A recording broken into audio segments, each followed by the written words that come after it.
जय जिनेन्द्र। मैं अश्विन गुरुजी। मैं कैंसर के बारे में कुछ आपको कहना चाहता हूँ। करीबन 2013 में अक्टूबर महीना था, जिस समय में मेरी तबीयत बिगड़ने की वजह से जब चेकअप हुआ तो उस समय में मुझे मालूम पड़ा कि ब्लड कैंसर है और 3rd टाइप का वो कैंसर था।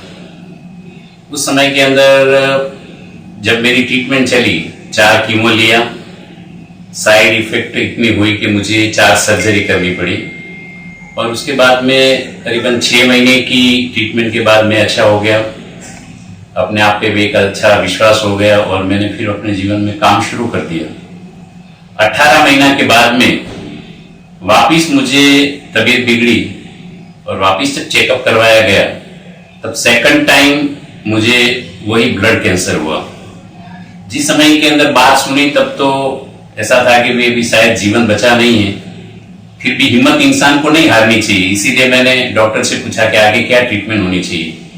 डॉक्टरों ने कहा कि एक कीमो लेना पड़ेगा और उसके बाद में आपको बोन मैरो ट्रांसप्लांट करवाना पड़ेगा। बोन मैरो मैचिंग भी होना चाहिए।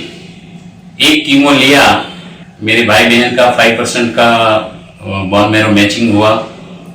1 महीने के बाद में बोन मैरो मैच जब करवाना था, उस समय के अंदर वापस मुझे खून की 2-3 बार उल्टी हुई और समय में मालूम पड़ा कि मुझे टीबी है।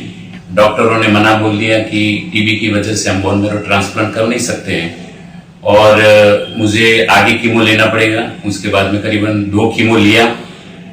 शायद मेरे जीवन के अंदर कुछ टर्निंग पॉइंट आना लिखा होगा, नहीं तो उस समय में मैं बोन मैरो भी शायद करवा लेता और उसका कोई गारंटी तो था नहीं कि बोन मैरो ट्रांसप्लांट करवाने के बाद मैं बच सकता हूं।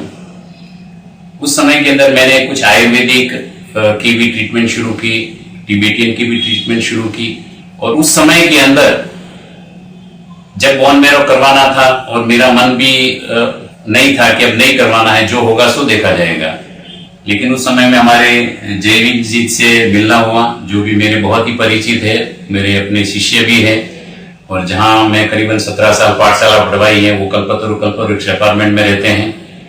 उनसे जब मेरी मुलाकात हुई, उन्होंने मुझे समझाया कि गुरुजी सब कुछ अपने में ही पड़ा है तो बाहर क्यों ढूंढते हो। और उस समय में उन्होंने मुझे भक्तामर की एक आराधना किस तरह से आपको करनी चाहिए, उसकी पूरी विधि मुझे समझाई। प्रातः काल के अंदर वो गाथा का स्मरण करना, उस पानी को मंत्रित करना, रुद्री मंत्र का भी जाप करना, मंत्र का भी जाप करना, करीबन 45 मिनट्स की ये आराधना। जिस समय उन्होंने मुझे बात की उसी दिन से ही मैंने वो आराधना करना शुरू कर दिया। और उसके बाद में इंसान को अपने जीवन के अंदर कभी हिम्मत नहीं हारनी चाहिए, हमेशा पॉजिटिव विचारों को लेके चलना चाहिए कि मैं अच्छा हूं, मैं अच्छा हो रहा हूं, नहीं मैं अच्छा ही हूं। बस इस प्रकार की एक माला गिनते रहो कि मुझे कुछ नहीं है और मैं अच्छा हूं। बस वो चीजों के बारे में उन्होंने मुझे बहुत ही बातें समझाई और करीबन हर वीक में वो मेरे साथ में मीटिंग करते रहे कि भाई तुमको कितना अच्छा हुआ है, क्या है। तो जब फाइनल रिपोर्ट करीबन 3 महीने के बाद, 3-4 महीने के बाद में जब मेरी फाइनल रिपोर्ट आई और मैंने जिस समय में ट्रीटमेंट हॉस्पिटल का छोड़ दिया कि अब मुझे बोन मैरो नहीं करवाना है, उस समय का रिपोर्ट जो था करीबन हीमोग्लोबिन मुझे 7.1 था। वो धीरे धीरे हर 15 दिन में रिपोर्ट चेंज होता रहा और आज के दिन में जो मेरा रिपोर्ट है, तो उस समय और आज के समय में इन आराधना साधनाओं की वजह से, पॉजिटिव थिंकिंग की वजह से आज मैं एकदम स्टेबल हो चुका हूं।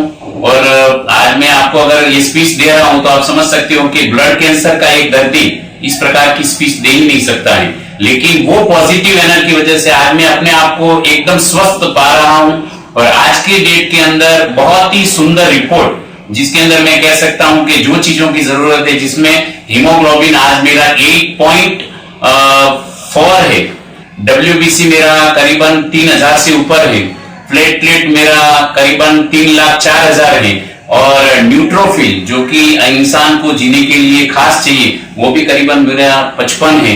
तो आज मैं एकदम स्टेबल हूं और ये हमारे जयवीर जी जो हैं उन्होंने बहुत ही मेहनत की है और आज भी देख रहे हैं मेरे साथ में बैठे हुए हैं। तो मैं जरूर से और सबको भी ये कहना चाहूंगा कि कि जीवन में हिम्मत मत हारिए।